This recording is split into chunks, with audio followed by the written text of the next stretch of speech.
team set here at Clemson if you guys were able to do that this year? Well, it'd be great for our players. I really don't look at it into going into want to reap some of the benefits that some of these guys set before some of these guys that came here. You just want to make sure that these guys that's here now that they're able to enjoy their benefits while they're here. So I really not try to get into oh man, I want to win this because I didn't win as a player. My job is to come here and try to help these guys be the best version of themselves, both as a football player and as a person. And then whatever comes with it. But I'm not going into it that, man, I want to win this or win that because I didn't do it as a player. I had a great career while I was here at Clemson. Now it's my time to pour back into these guys so they can have a great career while they're here at Clemson. Coach, you need one guy to step up and be the alpha dog in the next month. You asking, do I need a guy to step up and be the alpha? Well, I mean, we have great leadership in our room. You got Lynn J. Dixon that have been here 4 years. You got, Darren Richard that have been here 6 years. So we have great leadership in this room. So those two are the older guys, and I'm really leaning on those guys to help, pour back into these younger guys, give them the wisdom that they'd have learned over their career. But far as having just that one lead dog, I don't think we need that because it's going to take a collective effort from everybody. Then years past, you always had Travis.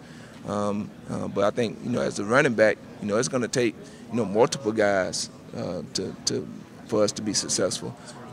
As far as ball carrying, yeah, because, I mean, you never know what can happen in the game, So you got to make sure that everybody's in your room. You got to make sure that they prepared because, if somebody goes down, that don't mean that the standard got to go down. The standard won't go down. The standard's still going to stay the same. It's going to be set at a high bar in there. From guys like Terry Allen that came through this program, James Davis, Wayne Gallman's, the Andre Ellingtons, the Reggie Mayweather. So, there's a high standard in our room. So it doesn't matter who run out there. Those guys that's out there on the sideline watching you, they're going to expect you to go out there and get your job done. So I just got to do a good job of making sure that every guy that's in my room, that they prepared to go just in case, some injury happen. Because we know playing this game, injury does happen. What do you see from Kobe Pace this spring? Yep. And what are you looking for from him going into the fall? Kobe did a great job of just coming in and really just learning more about the offense. Obviously, last year he was a freshman and, he played a little bit here and there, but not that much. But the biggest thing, you kind of want Kobe to see him as a player just continue to just get a grasp of the offense, honestly, understanding both the running game and the passing game, understanding why I need to be where I need to be. And I think if he does that, I think he'll have a great season. So we'll see. We'll just continue to. He's off to a great start with the spring, but now it's a fall camp that's getting ready to come. So hopefully, I know these guys that had a great summer, but now it's time to build on that foundation that we set in the spring. What have you seen from Lynn J. Since ETN left? What have you seen from him? Yeah. Can he hold off some of these young guys? Yeah, I mean, he's been very vocal. I mean, he took on that leadership role. He's helping these young guys. He's been around a lot, so he's making sure that these young guys understand, the standard that's been set. Also, when it comes to the playbook, what to expect, how defense is going to play you. So he's been very more vocal. Then I say, not only been around him, I guess you say a year and a half, spending time with him, was been around him last year as I was, understudying Coach Elliott. But I can see now that he's more vocal than he was last year. Okay, C.J. Spiller, from year 1 to year 2, what have you learned so far? What's the difference between the two? I mean, this biggest difference now is that, I'm running the room. Last year I kind of just came in and just really just sat back and really watched how Coach Elliott managed different personalities, how he was able to get his message across. Now I'm in that role, so that's really been the biggest difference. But, me, I'm the same person that I was last year. Obviously I grew as a person, but, I haven't changed. I'm still that guy that's from Lake Butler, Florida, that's very humble, that's hardworking, want to, help people, and that's my job now, is to help these guys go off and be successful in life. When you're coaching, do you hear an old coach coming out of you sometimes? Do you hear somebody? Yeah, I do. My high school coach, the late Buddy Nobles, he used to always preach to me about, doing certain things, and now that I'm in it, some of those conversations that I had with him start coming back to my mind. Coach Burns that I had here when I was a freshman, some of those messages that he gave me as a young player, some of those conversations come back. So, some conversations that you had with some coaches along your career, they start coming back to your mind, and you're like, oh, okay, this is what Coach was talking about. So that's kind of been fun to kind of reminisce and get to kind of go, I guess you say, go back down memory lane for a little bit. But at the end of the day, I just have to be myself and kind of just take away from what those great coaches have poured into me as a player, so I can pour it into my guys. One conversation with Coach Burns? Yeah. Well, Coach Burns just used to always just come in the room and just tell me to just be myself. He understood the magnitude of my recruitment, and he didn't want me to come in here and put any more pressure on myself that needed to be. So he just wanted me to come in and just be me.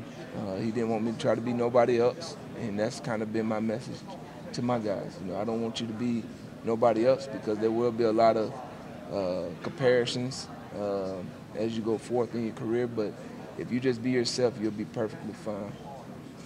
Kobe Pace has obviously impressed you guys through the spring. What have you seen from him that's really jumped out? Just the way that he just came in and really just learned everything. Just really just taking on that role of wanting to be better as a player. He coming in, obviously he played a little bit last year, not much, so for him it's just all about just learning the overall offense. And that's really been my message, honestly, to the whole group is, don't just learn, what you're doing, know why you're doing it. Understand why the offensive line is blocking this guy. Understand why you need to be here on this pass route.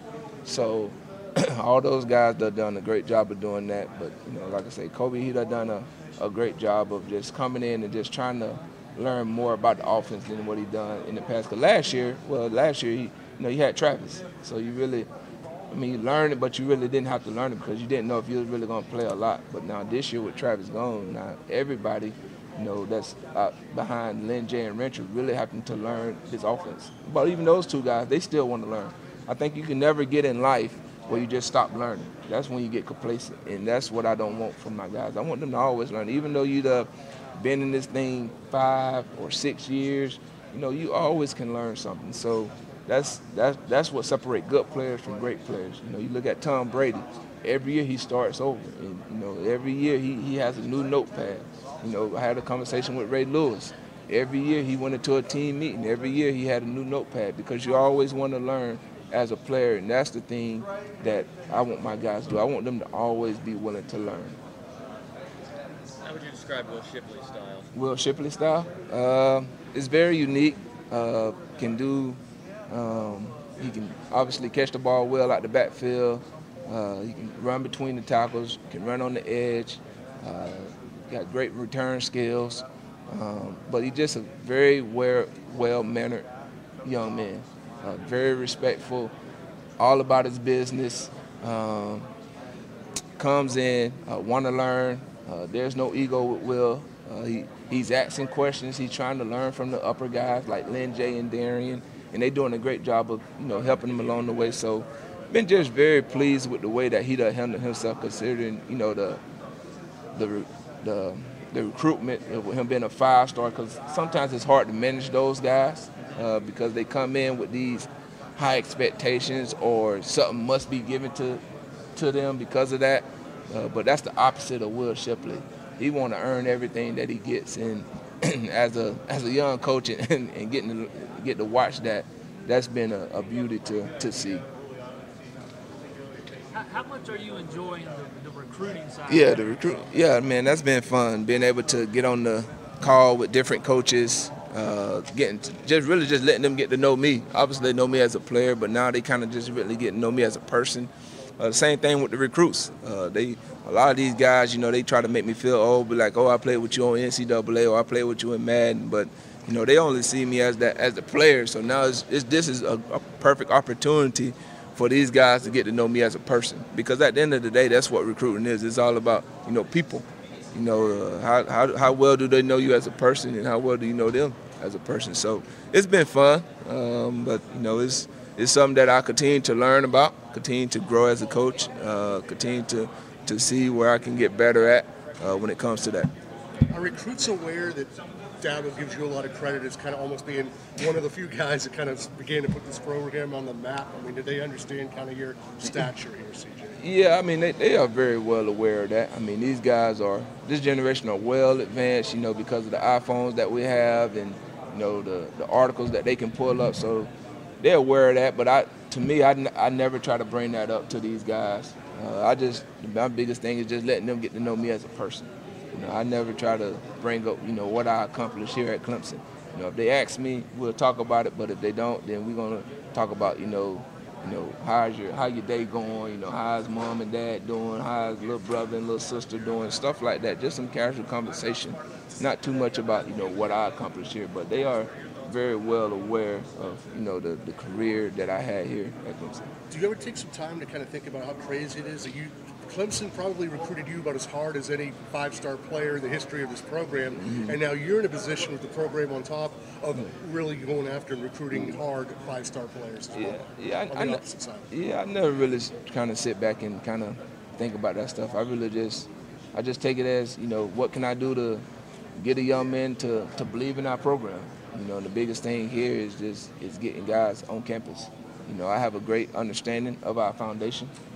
Considering that, I'd have been in, I'd have done it, I'd have went through the whole process, so I have a great appreciation for that. So now it's just, how can I relay that message that I know to these younger guys so they can understand it? So I just try to just go in and just be myself. And I understand that, recruiting that changed since I came out of high school. So, I'm being able to adapt to that. But at the end of the day, it's just all about just being yourself. How much did you learn from Dabo as far as recruiting? And now that I know we've had the COVID year, so you haven't had a chance to do a lot of in-home stuff or anything like that at all. But is maybe Dabo still arguably the greatest recruiter you've been around as far as closing out the deal and getting kids interested? Yeah, I think the biggest thing that I learned from Coach Swin is just communication. Just be yourself. Believe in yourself. Believe in what you're doing. Stay true to your core values. Don't waver from that.